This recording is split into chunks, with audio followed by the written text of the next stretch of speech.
దేవుడు మన పక్షమునుండగా మనకు విరోధి ఎవడు? ప్రతి లేఖనమును ఉపదేశించుటకును, ఖండించుటకును, తప్పుదిద్దుటకును, నీతి యందు శిక్షణ చేయుటకును ప్రయోజనకరమై ఉంది. ఆగుదాం. ఇది చాలా బలమైన స్టేట్మెంట్. ఇది అపోస్తలుడైన పౌలు గారు ఆయన వెళ్ళిపోతూ రాసిన చివరి పత్రిక. చాలా జాగ్రత్తగా వినండి, ఒక సున్నితమైన అంశం ఇది. అన్ని సంఘాలకి, దేవుడు కోరుకున్న సంఘానికి ప్రత్యేకత ఏంటన్నది ఒక్క వచనం తెలుస్తుంది. సంఘాలు చాలా ఉన్నాయి.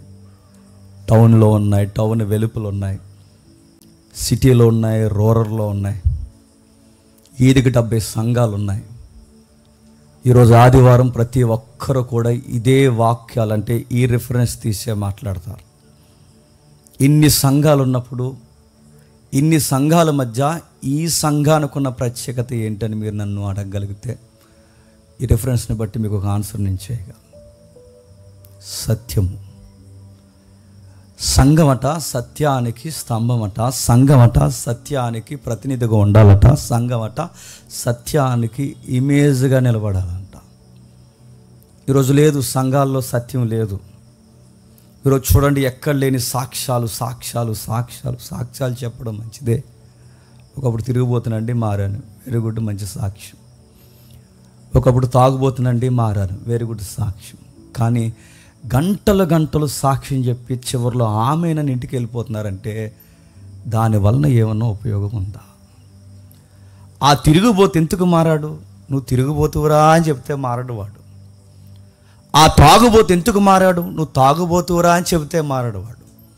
వర్డ్, గాడ్స్ వర్డ్ అన్నది ఎక్స్పోజ్ చేయబడాలి. దేవుని వాక్యాన్ని వివరణాత్మకంగా మాట్లాడాలి. ఏం చెప్తే మారుతారంటే, నా సాక్ష్యం చెప్తే మీకు దేవుడు కనబడతాడు లేదో కానీ మీకు దేవుడు కనబడే కానీ నేను కనబడతాను. నా సాక్ష్యం వివరించుకుంటూ నేను పోతే మీరు దేవునికి ఫ్యాన్స్ అవుతారు లేదో నాకు తెలియదు కానీ చెప్పండి, జేమ్స్కి ఫ్యాన్స్ అవుతారు. టెస్టిమనీ చెప్పొద్దు అంటలేదు, కానీ టెస్టిమనీ వెనకాలే వివరించాల్సిందే చెప్తున్నా. వాక్యము. సాక్ష్యాలు ఎక్కువైపోయాయి, నవ్వుకునే సాక్ష్యాలు ఎక్కువైపోయాయి. ట్రోల్స్ చేస్తున్నారు, కామెంట్స్ చేస్తున్నారు. బయట ఎవరైతే ప్యాగన్స్ ఉన్నారో వాళ్ళందరూ చిన్న కామెంట్లు పెడుతున్నారా, సుత్తిగలరా మీరు అందరూ అంటున్నారు. అన్నీ ఎలాంటివి చెప్తారా? సైన్స్ ఉండదు, లాజిక్ ఉండదు, ఒక బేస్ ఉండదు, మీరు చెబుతున్న దానికి హిస్టరీ ఉండదు. అన్నీ ఎలాంటివి చెప్పి మబ్బి పెడతారా ప్రజలు. అసలు మీ రిలీజనే ఒక కల్ట్ రిలీజన్ అని ఈరోజు కామెంట్ చేయట్లేదా? కొన్ని టెస్టిమనీలు వింటుంటే మనకైనా వస్తుంది, డౌట్ వస్తుంది. ఏమైందని అడిగితే ఆవిడెవరో ఉంది, నేను పేరు ఎత్తకూడదు, ఆ సహోదరుని కూడా బాధ పెట్టడం నాకు ఇష్టం లేదు. మరి ఎందుకు చెప్తుందో, మరి ఏమనుకుందో, భయం లేదో ఏంటో, ఆ పులిపేట మీద నిలబడి ఆ గొడ్డల సాక్ష్యం ఎంతమందికి కామెడీ అయిపోయింది. ఒక ఆమె గొడ్డల సాక్ష్యం అంటుంది, ఒక ఆమె ఏమో పిల్లుల సాక్ష్యం అంటుంది, ఒక ఆమె ఏమో ఎలకల సాక్ష్యం అంటుంది, ఒకడేమో ఆవకాయ పచ్చడి అంటాడు, మరొకడేమో గోంగూర పచ్చడి అంటాడు. ఈ సాక్ష్యాలు ఏంటంటే పిచ్చి సాక్ష్యాలు చెప్తున్నారు ఈరోజు సోషల్ మీడియాలో. అది క్రిస్టియన్ ప్లాట్ఫామ్ అవడం చాలా బాధాకరం. వీళ్ళ సాక్ష్యాలు దేన్ని బేస్ చేసుకుని చెప్తే బాగుండు, కానీ వీళ్ళ సాక్ష్యాలు వాక్యాన్ని బేస్ చేసుకుని లేవు. అందుకే మార్కు డేవర్ అని ఒక భక్తుడు ఏమంటాడంటే, ఆయన మాట్లాడుతూ, ఏ సంఘం ఆరోగ్యకరమైనదని మీకు ప్రశ్న లేవనెత్తబడినప్పుడు, ఈ సంఘం ఆరోగ్యకరమైనదా కాదంటే, ఈ చర్చ్ హెల్తీగా ఉందా లేదా తెలియాలి అంటే దానికి మార్క్ ఎలా అంటాడు, ఏ సంఘం అయితే వాక్యాన్ని వివరణాత్మకంగా మాట్లాడుకుంటుంది, మరలా ఏ సంఘం అయితే ఒక రెఫరెన్స్ని వివరణాత్మకంగా మాట్లాడుకుంటుందో ఆ సంఘము ఆరోగ్యకరమైన సంఘం. మీరు నిలబడి 70 క్వశ్చన్లు అడగండి, ఇక్కడ వివరిస్తాను. ఇక్కడ మీరు ఏ వాక్యాన్ని టచ్ చేయండి, అది హిస్టరీ కానీ జాగ్రఫీ కానీ ఏదైనా, బైబిల్లో దీని అర్థం ఏంటని అడగండి, ఈ సంఘం వివరిస్తుంది. ఇక్కడ ఏ సంఘం అయితే అర్థవంతంగా వాక్యాన్ని బోధిస్తాదో, ఏ సంఘం అయితే ప్రతి రెఫరెన్స్ని అర్థవంతంగా సామాన్యుడికి సైతం అర్థమయ్యేలా సత్యాన్ని వాడు గుండెల్లో నాటుతాదో ఆ సంఘం ఆరోగ్యకరమైన సంఘం. ఇది 70 చర్చిలు ఉన్నాయి, టౌన్లో చర్చిలు ఉన్నాయి, బయట చర్చిలు ఉన్నాయి, అన్ని చర్చిలే.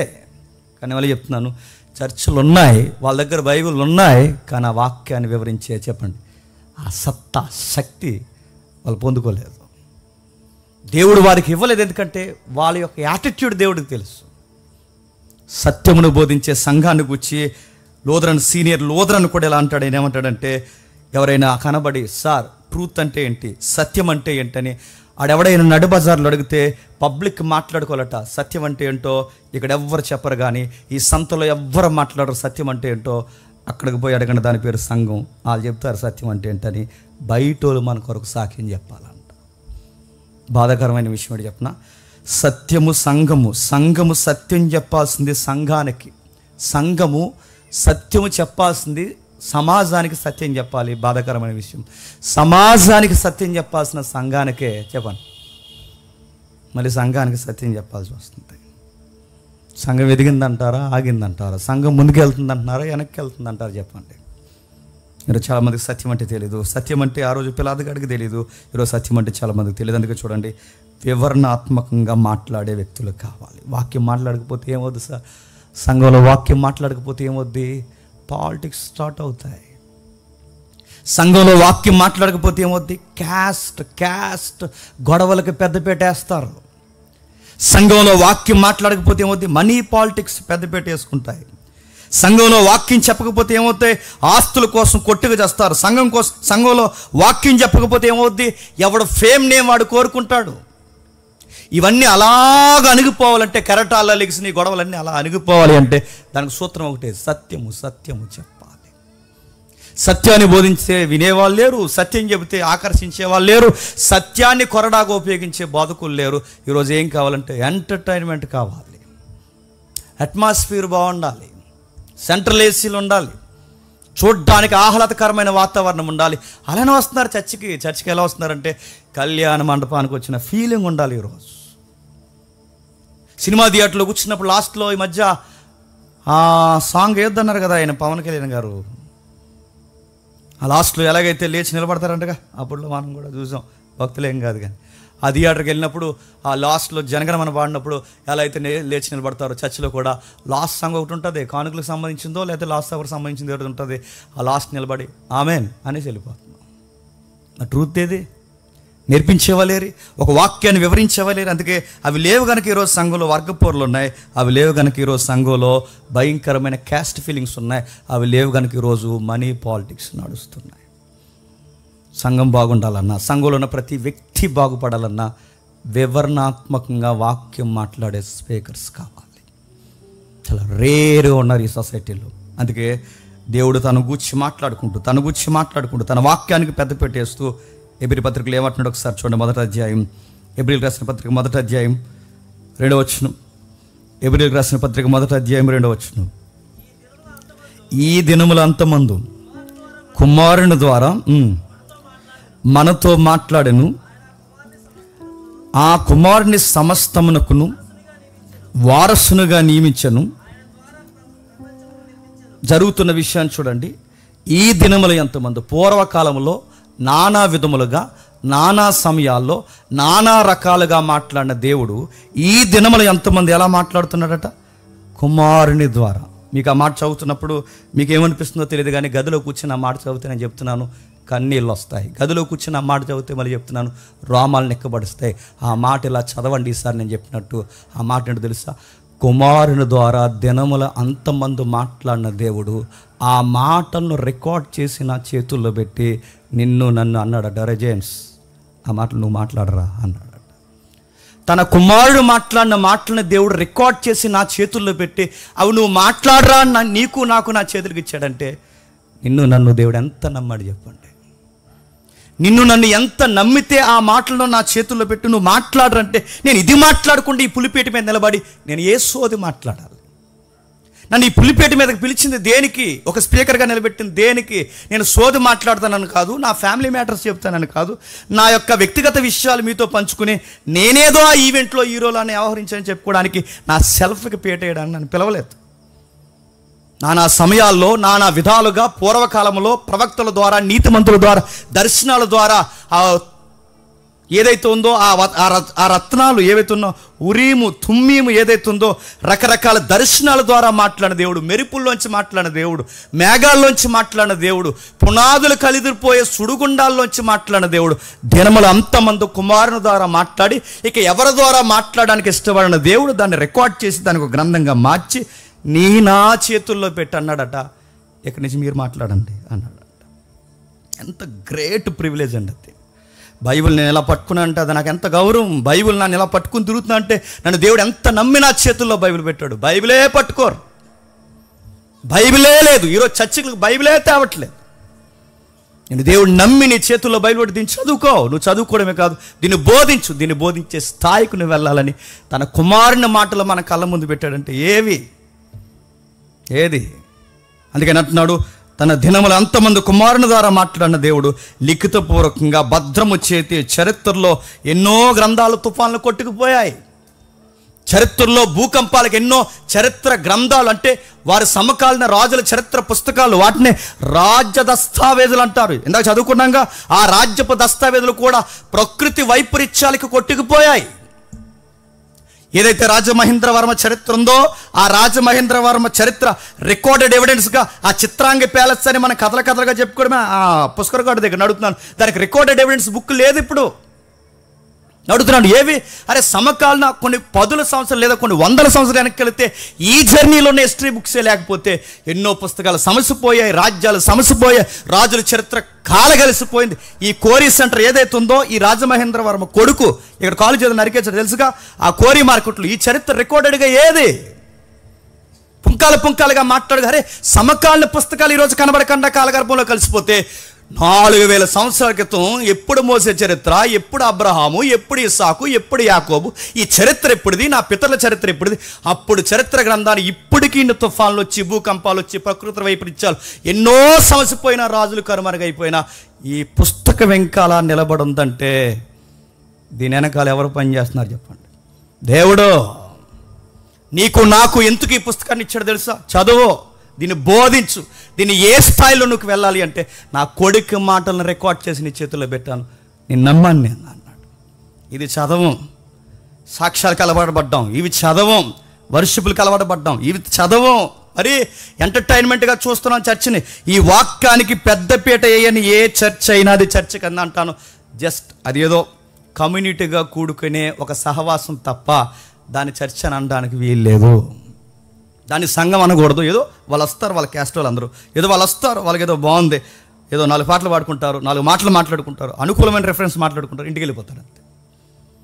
చాలామందికి తెలియదు, 100లో 99% మందికి తెలియదు అని చెప్పిన అందరూ వాక్యమే చెప్తున్నారండి అంటారు. నీ బంధు చెప్తున్నారు, అందరూ వాక్యమే చెప్తున్నారండి, అందరూ ఆ రిఫరెన్స్ చెప్తున్నారు, ఆ రిఫరెన్సే చెప్తారు, ఆ బైబిలే తెరుస్తారు, కానీ కల్ట్ గాస్పల్ స్టార్ట్ చేస్తారు.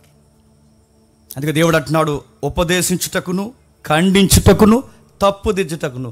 ఆ మేజర్ పాయింట్స్ ఏవైతే ఉన్నాయో ఖండించుటకు, తప్పుదిద్దుటకు, శిక్షణ చేయడానికి ముందు వరుసలో పెట్టిన ఫస్ట్ పాయింట్ ఏంటి చెప్పండి? ఉపదేశించుటకు. ఇప్పుడు చెప్పండి, గింజుకుని బల్లగుద్ది సొక్కాలు చింపుకొని అరిసి గొంతులు పోగొట్టుకుని ఇక్కడ నిలబడి ఇలా మాట్లాడుతున్నామంటే మీరు చర్చికి నేను ఎందుకు వస్తున్నాను చెప్పనా? మీరు వాక్యం వినేసి నోట్సుల్లో రాసుకుని టైపింగ్ చేసుకుని వెళ్ళిపోవడానికి కాదు. మీకు దేవుడు వాక్యాన్ని ఇచ్చింది దేవుడు ఎందుకు ఇచ్చాడు చెప్పనా? ఉపదేశించుటకు. బైబిల్ పర్పస్ ఏంటి చెప్పండి? చదివి మనశ్శాంతికి బాగుందని చదవడం కాదు చెప్పండి. దాన్ని మనశ్శాంతికి చదవడం కాదు. మరి ఎందుకు చదవాలి చెప్పండి? అక్కడ ఆ రిఫరెన్స్ బట్టి చెప్పండి. ఉపదేశించాలి. ఈ గ్రంథాన్ని ఎందుకు చదవాలంటే ఉపదేశించాలి. నీదేది, నీ స్టాండింగ్ ఏది? 5 ఏళ్ళు అయింది, 10 ఏళ్ళు అయింది, 20 ఏళ్ళు అవుతుంది చర్చకు వచ్చి.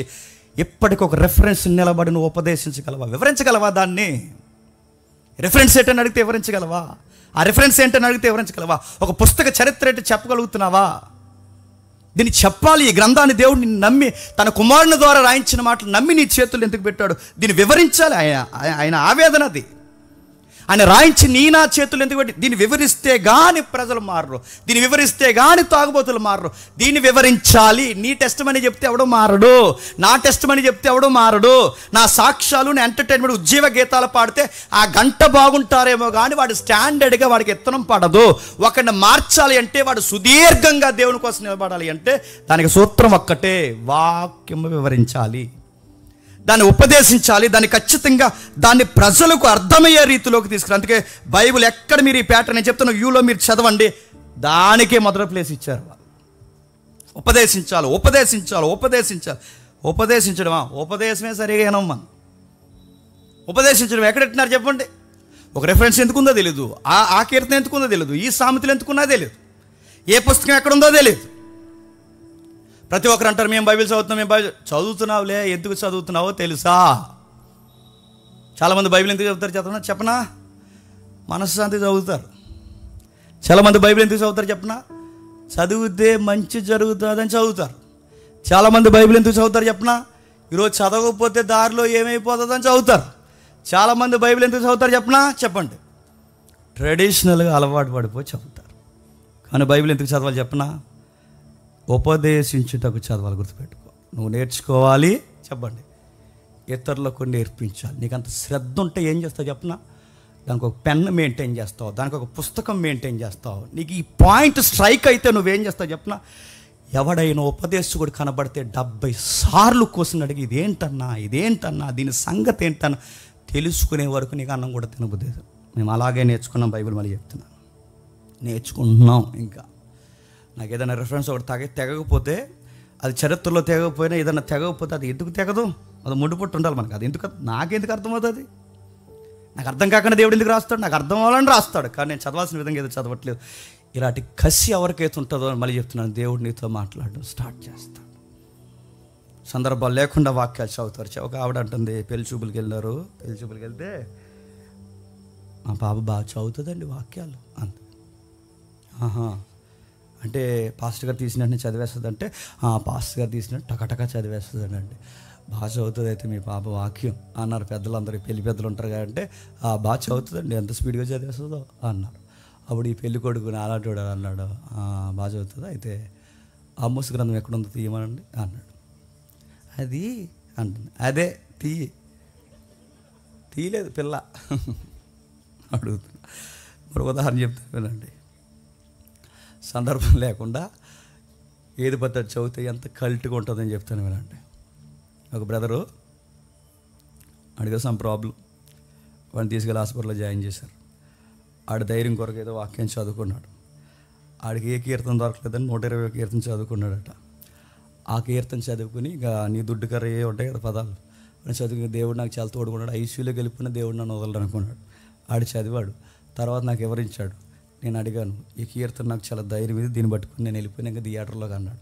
తర్వాత నేను అన్నాను, ఆ కీర్తన ఏంటో తెలుసా అని అడిగాను. ఏంటది? అది యాత్ర కీర్తన. యాత్ర కీర్తన అంటే త్వరగా పొమ్మని. ఇట దాదా అదే ఇది చెప్తున్నానండి. సందర్భం ఉంటుంది ప్రతిదానికి. నువ్వు ఏది పడితే తగిలించేసుకుని ఏది పడితే దాన్ని అప్లై చేసుకుంటే అడుగుతున్నాడు. ఇంటికే దేవుడు అన్నాడంటే ఉపదేశించుటకు, నేర్చుకుంటకు, తప్పుదిద్దుటకు, ఖండించుటకు బైబుల్ని ఈ పర్పస్లోనే ఇచ్చాడు. దీన్ని ఇలానే వాడాలి. జ్యోతిష్యానికి వాడినట్టు వాడకూడదు, పేక ముక్కలకు వాడినట్టు వాడకూడదు.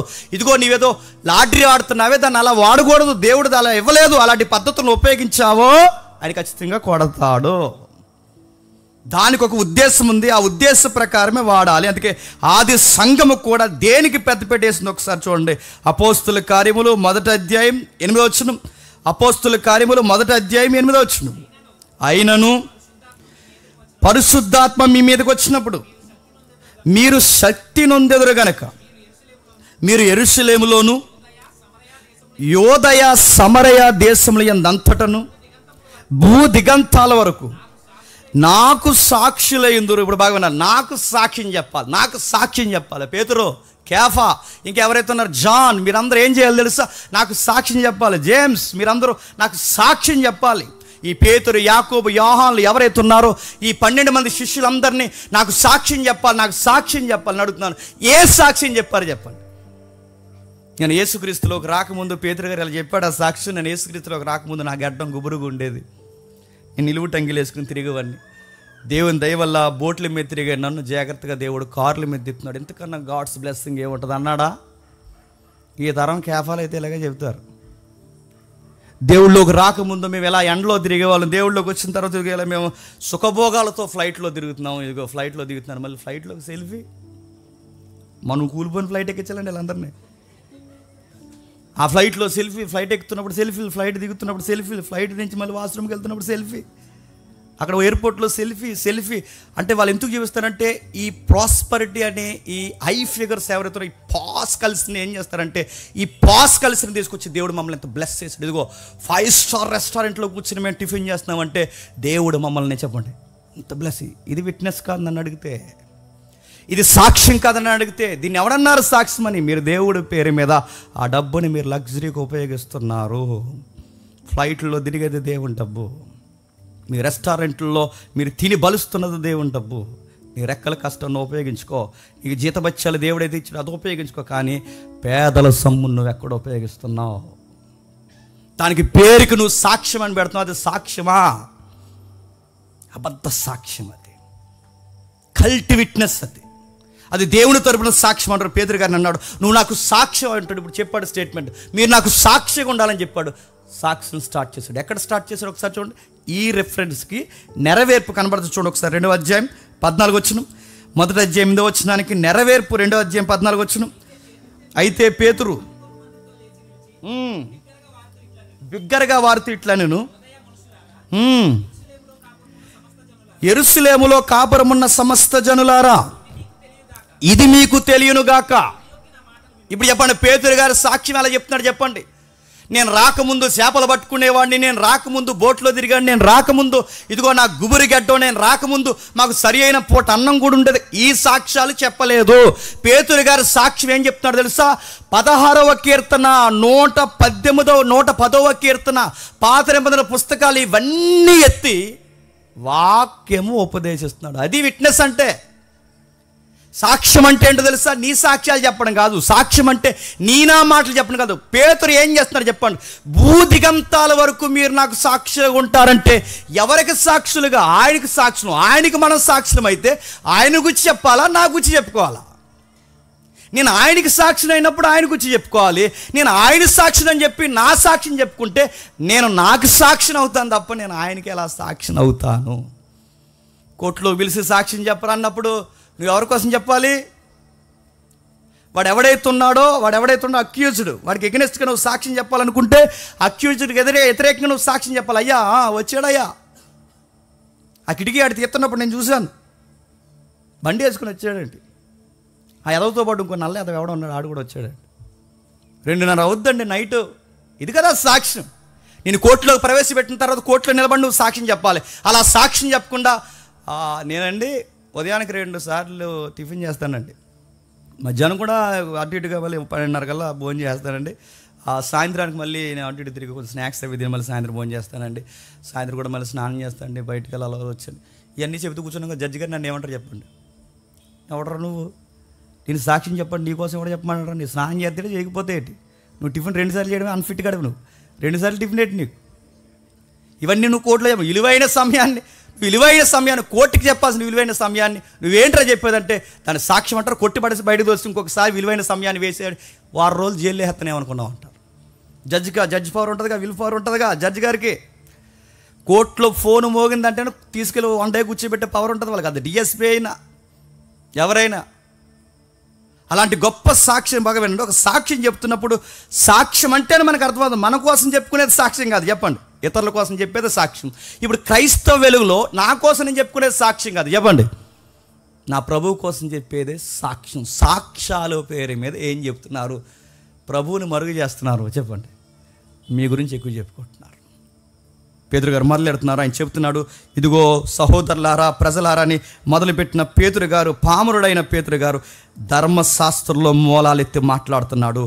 ఎక్కడ యోవేలు చరిత్ర, ఎక్కడ 16వ కీర్తన, ఎక్కడ 117వ కీర్తన, ఈ కీర్తనని ఎత్తి మాట్లాడి ఒక సుదీర్ఘమైన ప్రసంగం చేస్తే ఆ సుదీర్ఘమైన ప్రసంగంలో దావీదును కోట్ చేశాడు, అబ్రహామును కోట్ చేశాడు, మోసేను కోట్ చేశాడు, భక్తులను కోట్ చేశాడు, వీళ్ళందరిని కోట్ చేసి ఒక సుదీర్ఘమైన ప్రసంగం చేస్తే ఆ వాక్యాన్ని వివరించినందుకు మారిన వారి సంఖ్య చెప్పండి. పేతురు గారు గుచ్చి పేతురు గారు చెప్పుకుంటే 3000 మంది మారతారా? పేతురు గారి ప్రసంగానికి 3000 మంది మారారంటే అక్కడ సీక్రెట్ ఏంటి చెప్పండి?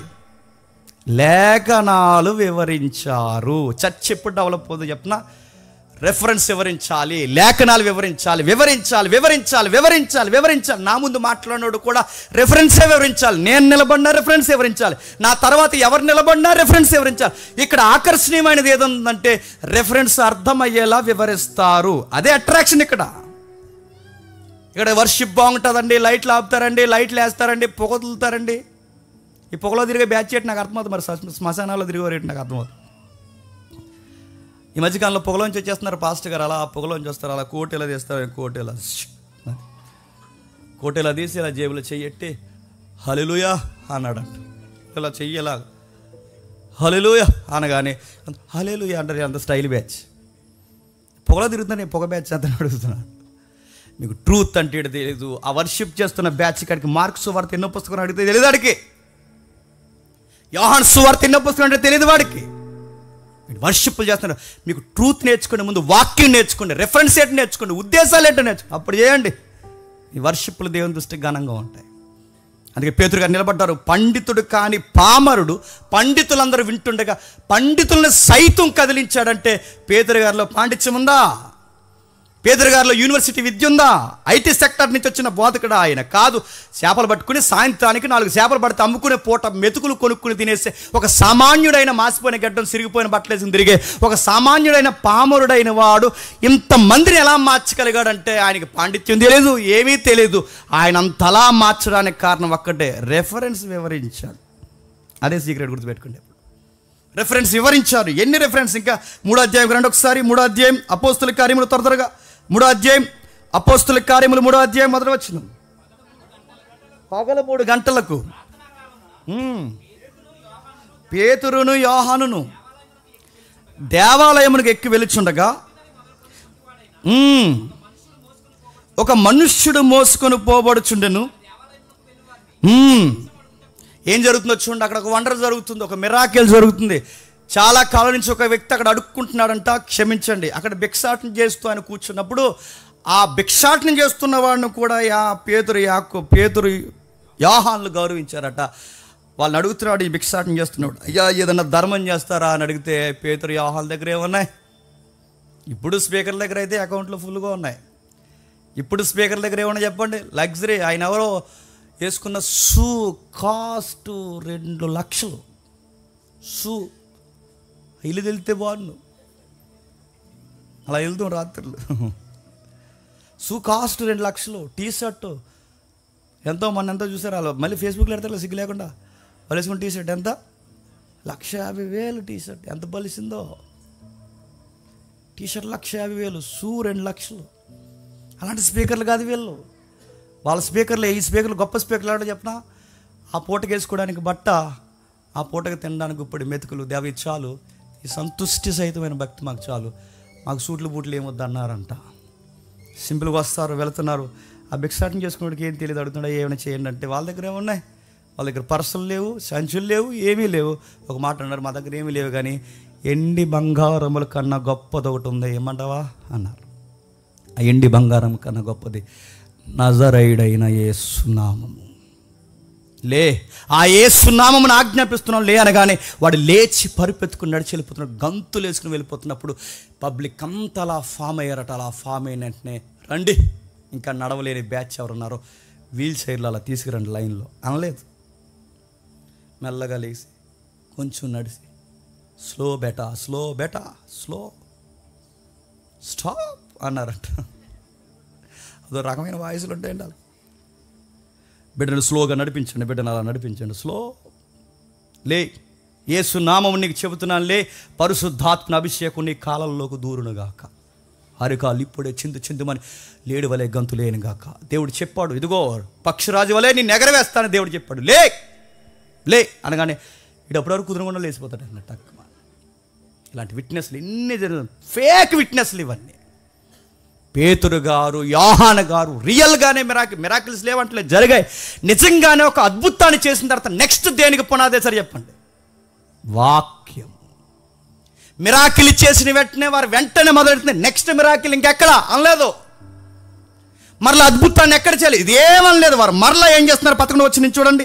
11 వచ్చిన నుండి పేతురు యోహానులు నిలబడి పట్టుకొని ఉండగా ప్రజలందరూ ఆ మిరాకిల్ చూసి విస్మయం అందుతున్నప్పుడు, మా చేతుల్లో శక్తి ఉందని, మా మిరాకిల్ సెంటర్ మాదే గొప్పదని, మా దగ్గరకు వచ్చిన వారు ఏ వ్యాధి అయినా సరే మఠుమాయమైపోద్దని, మెడికల్లో కూడా తేలని రోగాలు మా దగ్గర తేలిపోతాయని, హెచ్ఐవి కేసులు తగ్గిపోతాయని, ఇంకా చెప్పండి నాకు గుర్తురాట్లేదు, షుగర్లో, బీపీలు, అల్సర్లు, నడువు నొప్పులు, కాలు నొప్పులు, కీలసలుపులు, పిప్పలు బాధ, అరికాల మంటలు ఏవైతే ఉన్నావో మా దగ్గరికి రండి, అన్ని తగ్గిపోతే ఇదిగో నజరేయుడైన యేసు నామమున మీ కళ్ళ ముందు అద్భుతం చేసో ఇకపై కూడా మేము చేస్తాం, రోగుల్లారా రండి, స్వస్థత పొందండి, వెళ్ళండి.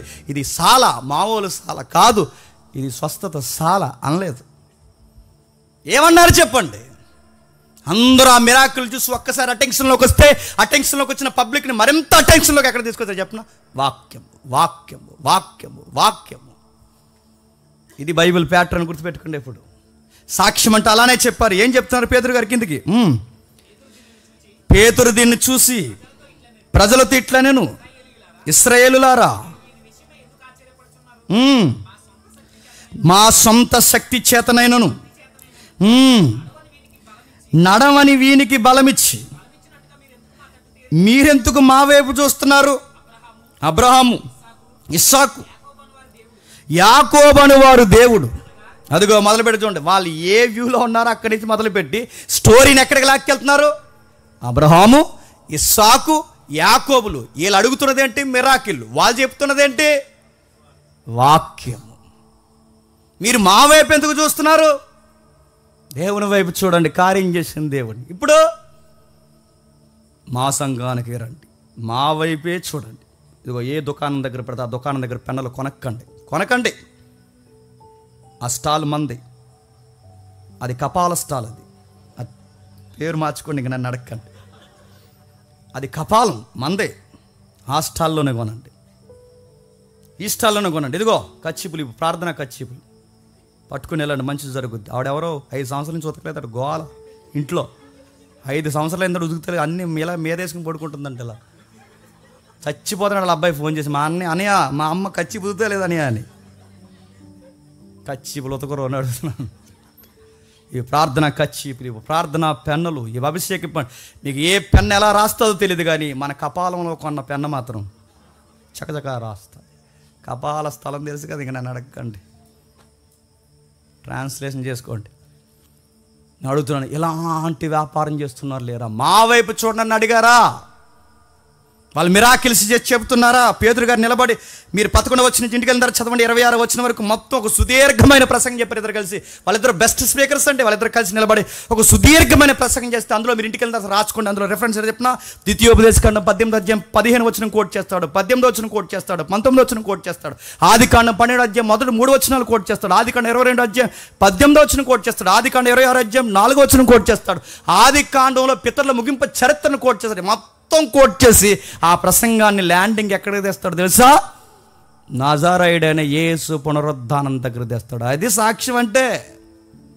సాక్షిగా నిలబడ్డం అంటే తెలుసా? వాక్యం చెప్పడానికి నిలబడ్డం. వాక్యం చెప్పాలంటే నీకేం తెలియాలో తెలుసా? వాక్యం వివరించడం తెలియాలి. అది తెలియకపోతే నువ్వు ఆయనకు సాక్షివి కాదు. నీకు అది తెలియకపోతే నువ్వు బైబిల్ ఎందుకు చదువుతున్నావో నీకు తెలియదు. ఆయన గూర్చి నీకు వివరించడం రాకపోతే నీ భక్తిని నువ్వు ఎందుకు గడిస్తున్నావో నీకు తెలియదుగాక తెలియదు. ముగించేస్తాను. 6వ అధ్యాయం రండి. 6వ అధ్యాయం, అదే అపోస్తుల కార్యములు 6వ అధ్యాయం, అదే అపోస్తుల కార్యములు 6వ అధ్యాయం 2-4 వచనాలు చూడండి ఒకసారి.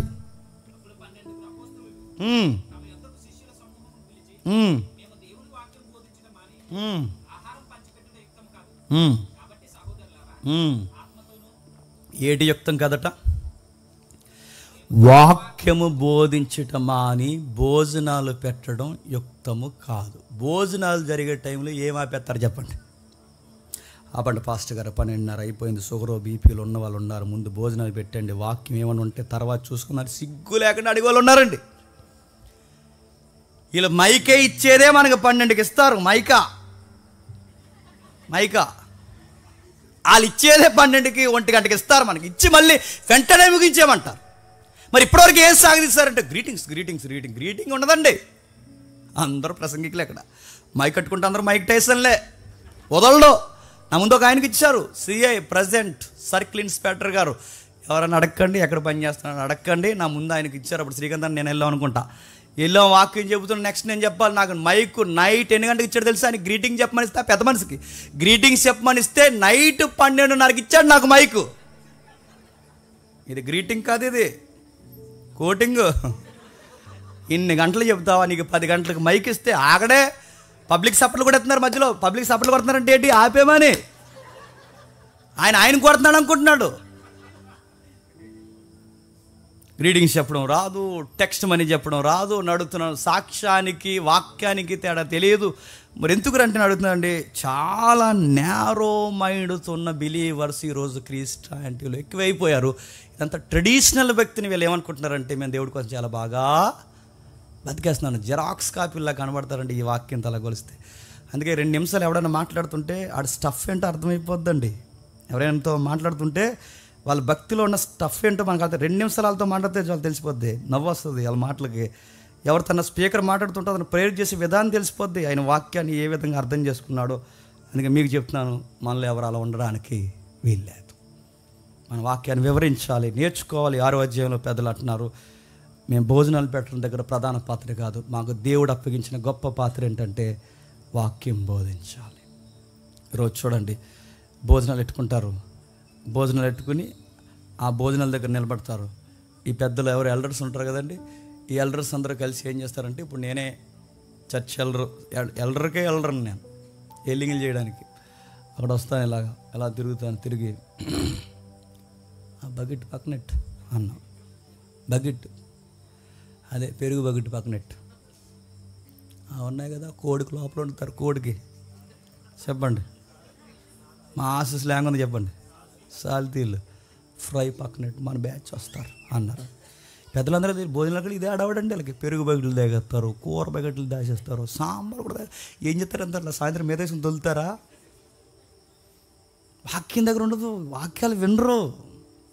అందుకే పేతురు, యోహాను, యాకోబులు, అపోస్తలులు అందరూ అన్నారు, ప్రథమ స్థానము వాక్యం. భోజనాలు జరుగుతాయి కానీ వాక్యం ప్రథమ స్థానం. మీరు ఎక్కడ బైబిల్ మీరు చూడండి, వాక్యం. త్వరగా ముగించేద్దాం. మరలా అపోస్తలుల కార్యం మొదటి అధ్యాయం 8వ వచనం ఒకసారి తీయండి, త్వరగా ముగిద్దాం. అపోస్తలుల కార్యం మొదటి అధ్యాయం 8వ వచనం.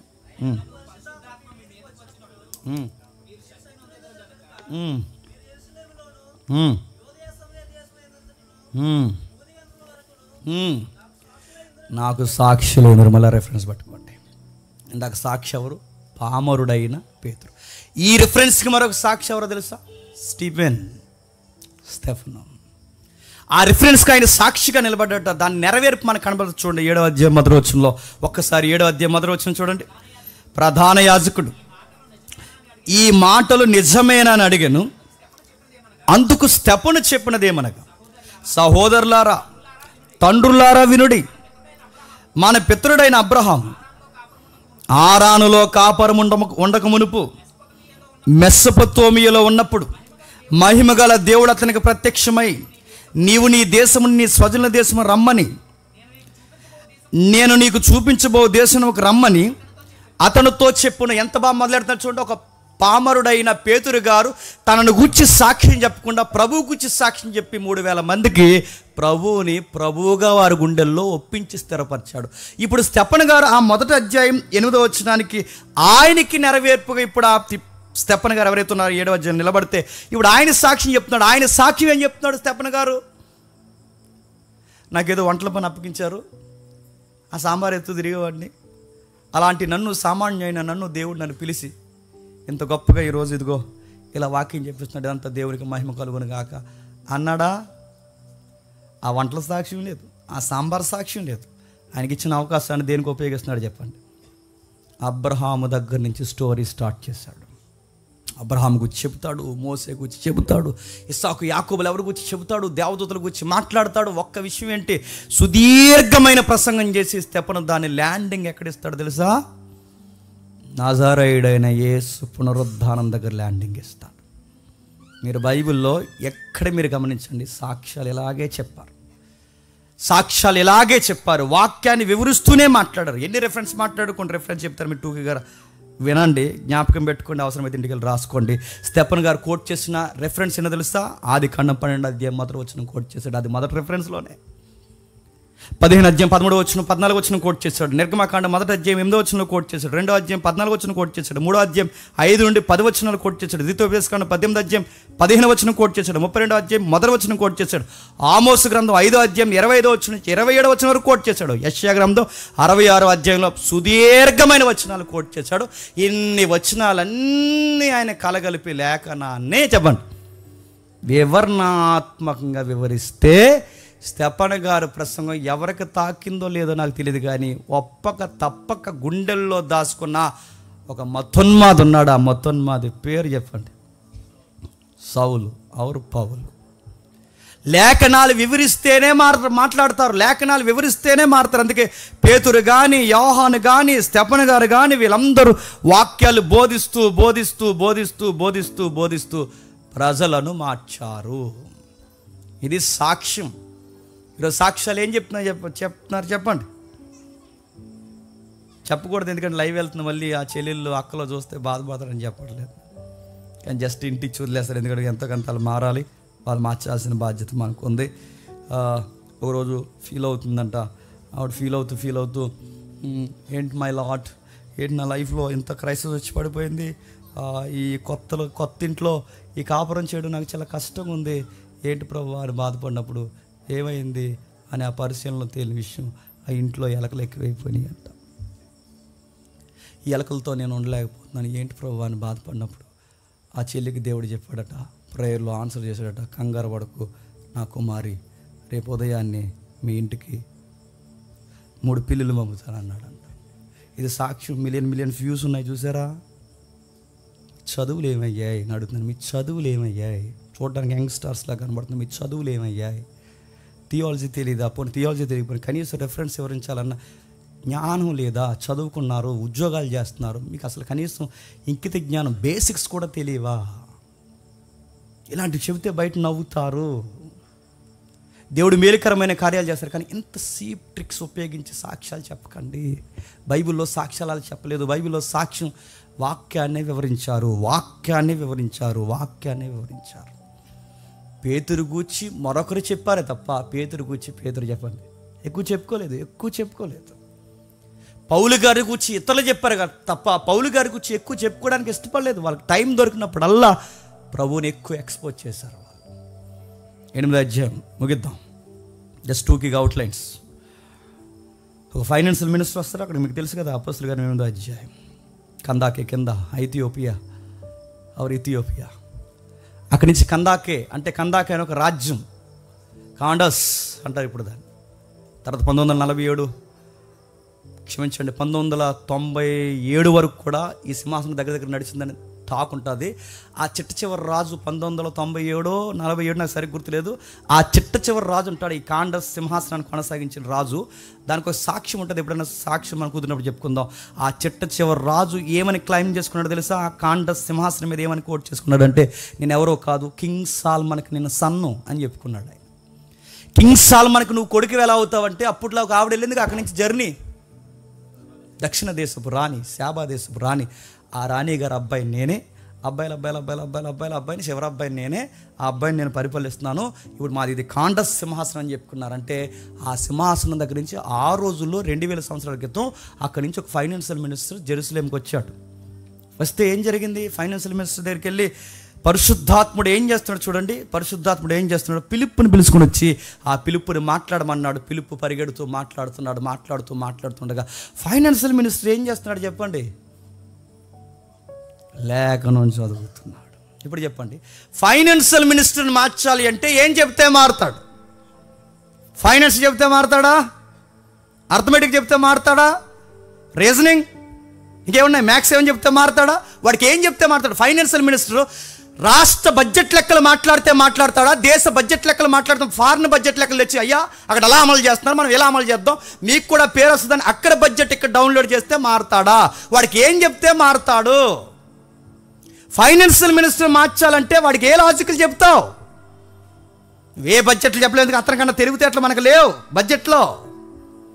అతనికి తెలిసినంత ఆ ఆర్థిక శాఖ లావాదేవీలు మనకు తెలియవు, ఆ సెన్సస్ మనకు తెలియదు, ఆ షేర్ మార్కెట్ని దేశం యొక్క తలసరి ఆదాయాన్ని ఎలా పెంచాలో మనకు తెలియదు. వాళ్ళకి తెలుసు ఆ లెక్కలు, ఆ లెక్కల్లో దిట్టల వారు. వాళ్ళకి ఏం చెప్తే మారుతారు? దేవుడికి తెలుసు ఏం చెప్పకూడదు, ఒకే ఒకటి చెప్పాలి, దాని పేరు వాక్యం చెప్పాలి. ఇప్పుడు చెప్పండి, ఫిలిప్ గారిని పంపించి లెక్కలు చెప్పించలేదు, ఫిలిప్ గారిని పంపించి అర్థమెటిక్ రీజనింగ్ చెప్పించలేదు, ఫిలిప్ గారిని పంపించి హిస్టరీ ఏది కోట్ చేయలేదు, ఫిలిప్ గారిని పంపించి యెషయా గ్రంథం 53వ అధ్యాయాన్ని వివరించాడు. దెబ్బక మారిపోయి ఏం చేశాడు చెప్పండి? ఫైనాన్షియల్ మినిస్టర్ బాప్టిజం తీసుకున్నాడు. ఇప్పుడు చెప్పండి, మినిస్టర్ మారాలన్నా, పిఎం మారాలన్నా, సీఎం మారాలన్నా, ఎమ్మెల్యే మారాలన్నా, పార్లమెంట్ మెంబరు ఎవరైతే ఉన్నారో ఎంపీ మారాలన్నా, ఎవరు మారాలన్నా, వాడు సొసైటీలో వాడు ఎంత స్టార్డమ్ ఉన్న యాక్టర్ అయినా ఎవడైనా మారాలంటే దానికి సూత్రం వాడు చెప్పండి. వాక్యాన్ని వివరించు. నీ సోది చెప్పుకో, నీ గుచ్చి చెప్పుకో, నువ్వు ఎక్స్పోజ్ చేసుకోకు, నువ్వు హీరోలాగా ఏదైతుందో నీ సాక్ష్యాన్ని వెలువరించుకోకు. ఆ రోజుల్లో నేను ఇలా ఉండేవాడిని, ఇలా జరిగింది, ఇంత కష్టాల మధ్య నేను ఎదిగాను, నా దేవుడిని ఇంత బ్లెస్, చాలు ఈ సినిమా స్టోరీలు చాలు, ఇక చెప్పుకో. మీరు చూడండి, ఎవరి టెస్ట్ బయట వాళ్ళు టెస్ట్ మనీ చెప్పుకుంటారు, వాళ్ళ సక్సెస్ రేటింగ్ టెస్ట్ మనీ చెప్పమంటే బయట వాళ్ళు వాళ్ళ సక్సెస్ ఎలా అయ్యారు చెప్పమంటే ఏం చెప్తారు చెప్పండి? ఆ రోజుల్లో మా నాన్న ఆటో తోలేవాడు, ఆ రోజుల్లో మనం రిక్షా దొక్కేవాడు, ఆ రోజుల్లో ఇలా జరిగింది, ఆ రోజుల్లో ఒక పూట తినక ఇలా ఉంటే అనగానే మనం ఇలా అమ్మమ్మో అని ఏడ్చేసి, అయ్యో ఇలా ఎదుగో బిడ్డ అని చెప్పేసి ఇవన్నీ ఏడ్చేస్తే ఓకే, అది బయట వాళ్ళకి చెల్లుద్ది, వాళ్ళు అలా సక్సెస్ అయ్యారని. కానీ మనకు చెల్లదు. మన విట్నెస్ ఏడు చెప్పినా, మన సాక్షి ఏడు చెప్పినా వాక్యాన్ని వివరించాలి. ఆ వాక్యాన్ని వివరిస్తే, ఫిలిప్ గారి వాక్యాన్ని వివరిస్తే ఒక్క అధ్యాయానికి ఎవరు పట్టబడ్డారు చెప్పండి? ఆర్థిక శాఖ మంత్రి దొరికేశాడు. ఒక అధ్యాయం వివరిస్తేనే ఆర్థిక శాఖ మంత్రి దొరికితే, బైబిల్ని అలా వివరించుకుంటూ వెళ్ళిపోతే ఎంతమంది మంత్రులు దొరుకుతారు, ఎంతమంది అధికారులు మారుతారు, ఎంతమంది క్లాసిక్ పీపుల్స్ మనం పట్టుకోవచ్చు. ఒకసారి మీరు గమనించండి, ఇంతమందిని మనం వడబోసి వలలోకి లాగాలి అంటే మన వనలో ఉండాల్సింది ఒకే ఒక్కటి శక్తి చెప్పండి, వాక్యము వాక్యం వాక్యం. అందుకే ఇక్కడ ఎవరికైనా ప్రసంగం చెప్పాలంటే క్వాలిఫికేషన్ ఒకటే చెప్పండి, బైబిల్ మీద గ్రిప్ ఉండాలి. వాళ్ళే చెప్పాలి. ఇక్కడ చెప్పండి, మీ సాక్ష్యం చెప్పి కలిపి చెప్పండి సహోదరులారంటే, లేదు అంత టైం లేదు ఇక్కడ, సాక్ష్యాలు వద్దని నేను అంటలేదు, కానీ విలువైన సమయాన్ని సాక్ష్యాలకి చెప్పండి, ఉపయోగించవద్దు. ఇంకా త్వరగా నేను ముగించేస్తున్నాను. చివరిది ఆ 10వ అధ్యాయం మీరు ఇంటికి వెళ్ళిన తర్వాత చదవండి. ఒక సైన్యాధిపతి ఉన్నాడు, ఆయన పేరు కొర్నేలి. ఇటలీ పటాలమందు తెలుసుగా, అదొక బెటాలియన్. ఆ బెటాలియన్కి సుపీరియర్ ఆఫీసర్గా ఉన్నాడు ఎవరు? కొర్నేలి. ఆ రోజుల్లో ఇటలీ క్యాపిటల్ దేనికి? Rome capital Italy. ఆ రోజుల్లో అక్కడ సుపీరియర్ ఆఫీసర్ అంటే మాటలా? అలాంటి సుపీరియర్ ఆఫీసర్గా ఉన్న ఆయనకి ఇప్పుడు గాస్పల్ చెప్పాలట. అలాంటి ఆయనకి ఇప్పుడు సువార్త చెప్పాలంటే ఏం చెప్తాడు పేతురు గారు? ఒకరోజు సంధ్య వేళ మేము వలేస్తున్నప్పుడు ఏం జరిగిందంటే, గుట్ట చేపలు అడిపోయేశారు అని చెప్పాడా? మేము ఇలా జరుగుతున్నప్పుడు ఏం జరిగిందంటే ఇలాంటివి ఏం చెప్పాడా? అలాంటివి ఏం చెప్పలేదు ఆయన. ఏం చెప్పాడు చెప్పండి? ఏం చెప్పాడు చెప్పనా? ఆయన వివరిస్తున్నప్పుడు సుమారు మీరు గమనించండి, ఆ 10వ అధ్యాయం 24 కానీ 40 వచనం కానీ 43 వచనం కానీ 44 వచనం కానీ 47 వచనం కానీ ఈ వచనాలన్నీ మీరు తిరగేయండి. ఆ వచనాలన్నిటి వెనకాల ఏ వివరించాడో తెలుసా? వాక్యము వాక్యం వాక్యం. పాత నిబంధన లేఖనాలు ఎత్తి మాట్లాడితే ఆ ఇటలీ పటాలమనబడిన ఆ పటాలం పైన అధికారిగా ఉన్న కొర్నేలి ఏమయ్యాడు చెప్పండి? ఎంటైర్ ఫ్యామిలీ బాప్టిజం తీసుకుంది. వాళ్ళు ఎవరైతే ఉన్నారో, వాళ్ళ నైబర్స్ ఎవరైతే ఉన్నారో, వాళ్ళకి ఇంకా తెలిసిన వారు, చుట్టాల పట్టాలు ఎవరైతే ఉన్నారో వాళ్ళందరూ కలిసి వాక్యాన్ని విన్నారు. పేతురు గారు దొరికింది అవకాశం అని చెప్పి తన సెల్ఫ్ తను చెప్పుకోలేదు. ఆయన ఏం చెప్పుకున్నాడు చెప్పండి? లేఖనాలు వివరించి మాట్లాడితే మిలిటరీ ఆఫీసర్ ఫ్యామిలీ మారిందంటే ఎంత విచిత్రమైన కార్యక్రమం చెప్పండి. ఇప్పుడు చెప్పండి, బైబిల్ని ఈ కోణంలో చదవండి, ఈ కోణంలోనే చదివి బోధించండి. అందుకే బైబిల్ చదవండి, ఉపదేశించడానికే చెప్పండి బైబిల్ చదవాలి. మనశ్శాంతి కొరకు, మంచి జరుగుతుందనో, ఇంకా నాకు చెప్పండి, నాకు గుర్తురాట్లేదు. ఈరోజు ఏదో బస్సు త్వరగా దొరకాలనో, ఆటో త్వరగా దొరకాలనో, ఎన్ని సెంటిమెంట్లు ఉంటాయి తెలుసా? బయటికి వెళ్ళాలంటే ఈరోజు ఎందుకు ఏది కలిసి రావట్లేదంటే, అయ్యయ్యో ఈరోజు వాకింగ్ చదవడం చెప్పండి, మర్చిపోయినందుకు ఈరోజు నాకు ఏది కలిసి రావట్లేదు. ఆ ఉల్లిపాయలోడు ఎందుకు మాటం లేదంటే, ఆ ఉల్లిపాయలోడు ఎందుకు గొడవ పెట్టుకున్నాడు, ఇవాళ అధ్యాయం చదవలేదు నేను అంటే, నీ ఉల్లిపాయలకి అధ్యాయం సంబంధం ఉందా? ఇలాంటి ఫీలింగ్తో బతికేస్తున్నారు. తను వాక్యాన్ని అందుకు చదవకూడదు, వాక్యాన్ని అందుకు చదవకూడదు. అందుకే పేతురు గారి ప్రసంగం అద్దరు కొట్టేసి నేను ముగించేస్తున్నాను. ఆ 11వ అధ్యాయం వచ్చేసరికి పౌలు గారు ఉంటారు. ఆయన మాట్లాడతాడు. ఆయన మాట్లాడి అబ్రహాం దగ్గర నేను స్టార్ట్ చేసి ప్రభు అయిన యేసుక్రీస్తు వారి పునరుద్ధానం దగ్గర ఆపుతాడు. ఆయన కోట్ చేసిన రెఫరెన్స్ ఏంటో తెలుసా? కీర్తన గ్రంథం 2వ అధ్యాయం 7వ వచనం కోట్ చేస్తాడు. యెషయా గ్రంథం 53వ అధ్యాయం 3వ వచనం కోట్ చేస్తాడు. కీర్తన గ్రంథం 16వ అధ్యాయం 10వ వచనం కోట్ చేస్తాడు. హెబ్రీ పత్రికలో ఉన్న ఆ మూలాలు ముందే ఇక్కడ వాడతాడు. ఇంత ప్రసంగం పేతురుగా ఇంత ప్రసంగం పౌలు గారు చేస్తే ఆ అపోస్తుడైన పౌలు అక్కడ నిలబడి మాట్లాడితే, అపోస్తులు అలా నిలబడి మాట్లాడితే రివైవల్ స్టార్ట్ అయిపోయిందంట 13వ అధ్యాయంలో. పౌలు ఎక్కడికి వెళ్ళినా ఏం బోధిస్తాడయ్య అంటే లేఖనాలు ఎత్తి, ఆ పదం ఎంత అట్రాక్షన్ ఉంటుందండి వాక్యం చదువుతున్నప్పుడు. ఎత్తి ఎత్తి ఎంత బాగుంటుందో, ఎత్తి లేఖనాలు ఎత్తి వివరించారట. అపోస్తులు ఊరకే ఎక్కడ నిలబడి కాలయాపన చేయలేదు. అప్పుడప్పుడు స్పీకర్ చూసారా కాలయాపన చేస్తారు. ఏం కాలయాపన చేస్తారు? మనం చెప్పుకోవడానికి మన టైం ఉండలేదు. మరి వాళ్ళకి టైం అంతా మరి ఏం చేస్తారు నాకు అర్థం కాదు. 2 గంటలు వర్షిప్ పట్టారు. 2 గంటలు వర్షిప్ ఎంత? 2 గంటలు వర్షిప్. ఇలా తిరుగుతారు, ఇలా వెనకాల చేయలెట్టుకుని ఇలా అపరిస్థితుడిలాగా ఇలా తిరుగుతారు. ఇలా తిరిగి పాడండి ఎగరండి పాడండి. సుమారు 2.5 గంటలు వర్షిప్ చేసిన తర్వాత మరి వాక్యం ఎన్ని గంటలు చెప్తారు సార్ అని అడిగితే 5,000 మంది 10,000 మంది ఆ సభకు వస్తే 2 గంటలు వర్షిప్ చేసిన తర్వాత వాక్యం ఎన్ని గంటలు చెప్తారు అంటే గంటలు ఏం చెప్పరు, 15 నిమిషాలు చెప్తారంట. ఈ సభకట 5 లక్షల ఖర్చు అంట. ఈ సభకంట ఇన్ని వేల మంది జనాభా అట. వెళ్ళి ఏమి నేర్చుకున్నారంటే ఏమి నేర్చుకోలేదు. యెహోవా ఈరే అని పాడి వచ్చేసారంట. యెహోవా రాఫా చెప్పండి, యెహోవా కృప చెప్పండి, ఎల్ షడే అన్నారంట, ఎలోహీం అన్నారంట, వచ్చేసారంట. అడుగుతున్నాను మరి వాక్యం ఏది?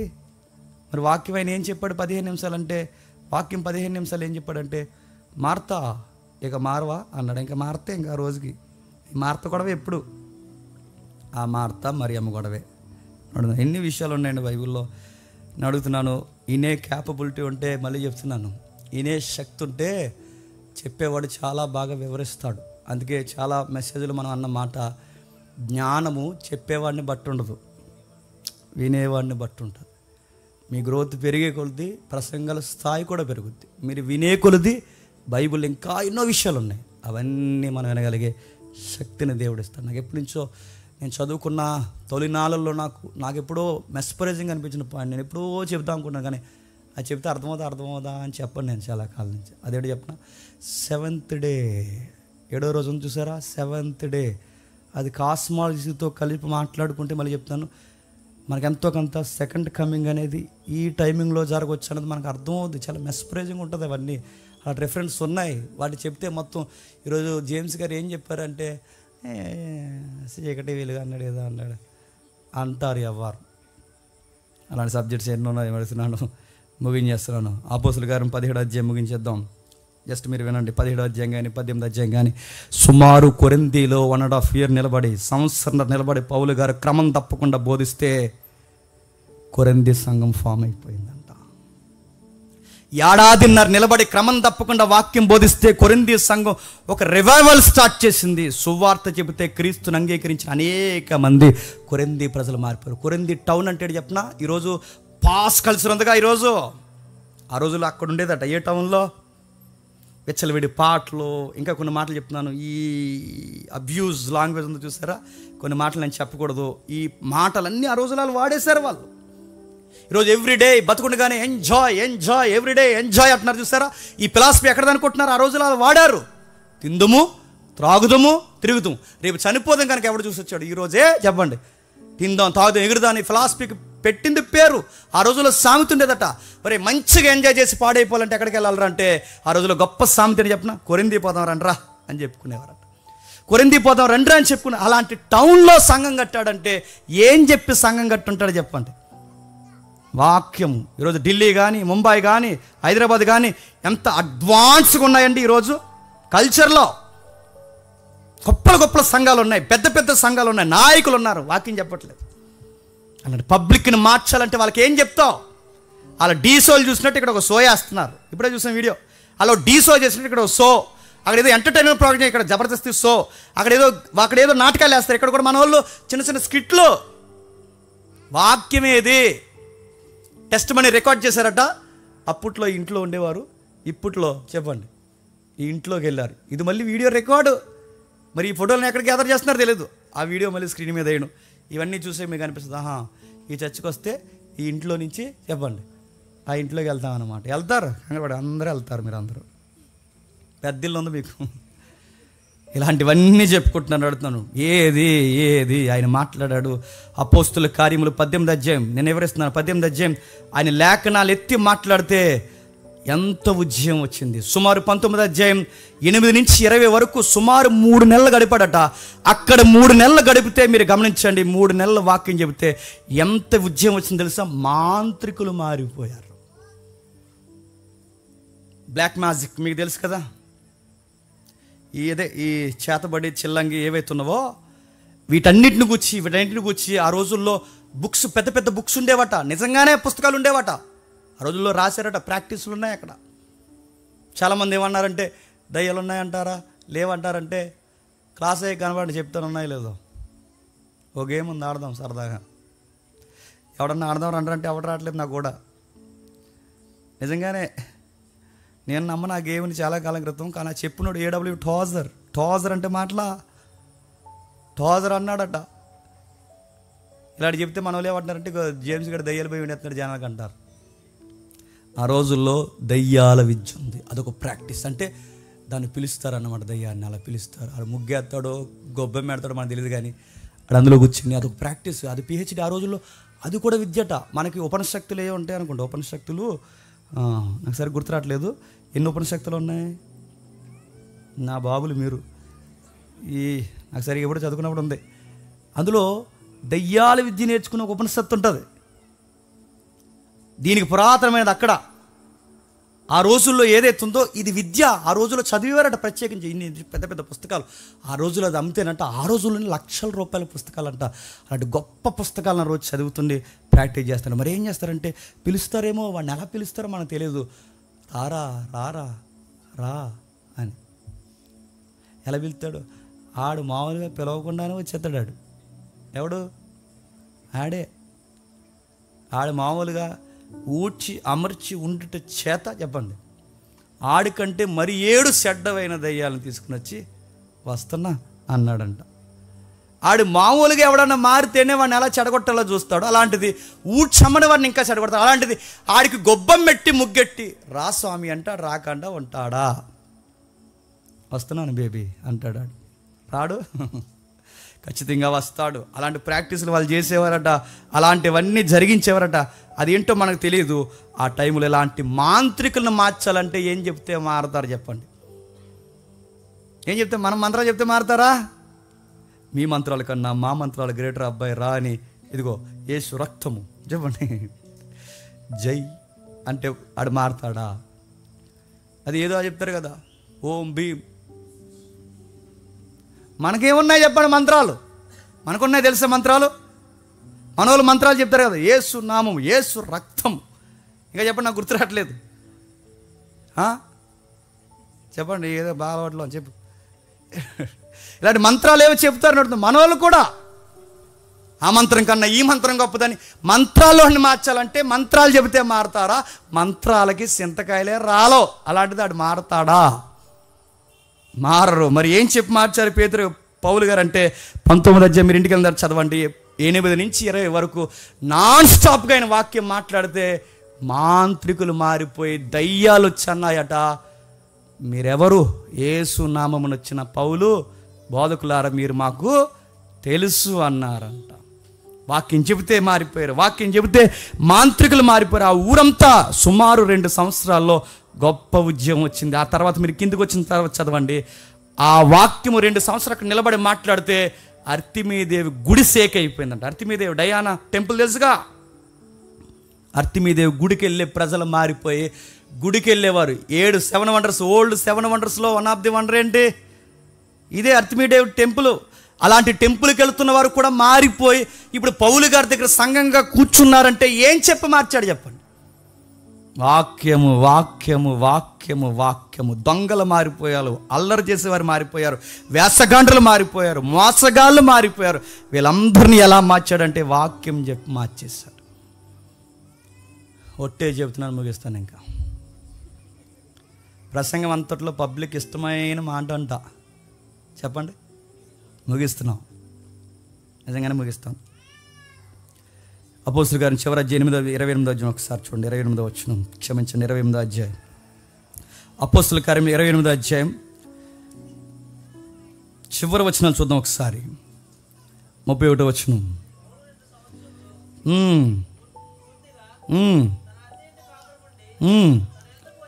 పౌలు 2 సంవత్సరాలు పూర్తిగా తన అద్దె ఇంట కాపురం ఉండి, అప్పటికి అరెస్ట్ చేశారు కదా, హిస్టరీ తెలుసు కదా.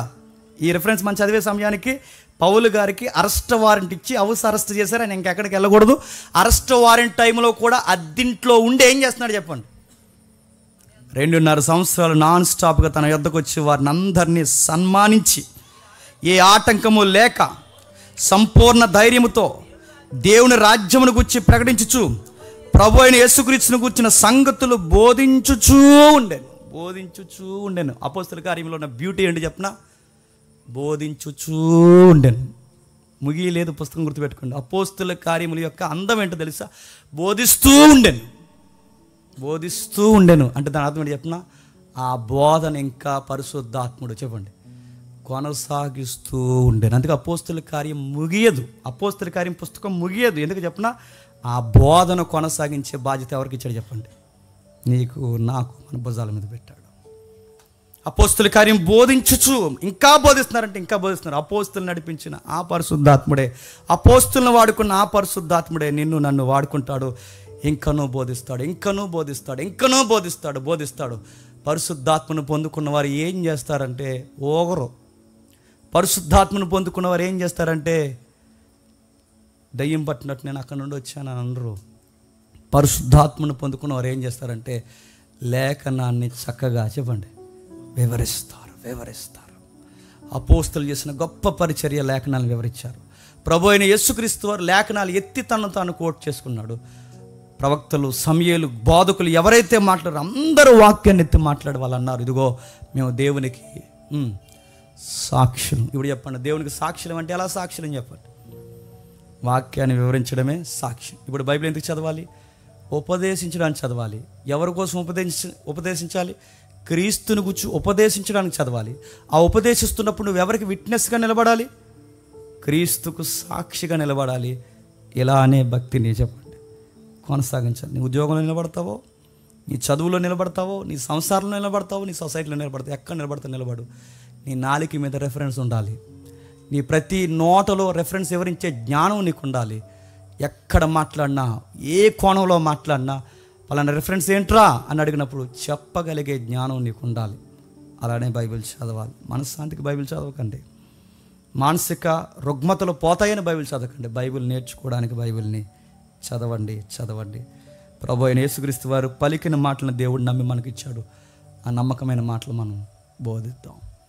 నేను ఎప్పుడో చెప్పిన మాట, నేను కళ్ళని నీళ్ళు పెట్టుకుని చెప్పిన మాట మరలా మీకు ఒకసారి జ్ఞాపకం చేస్తాను.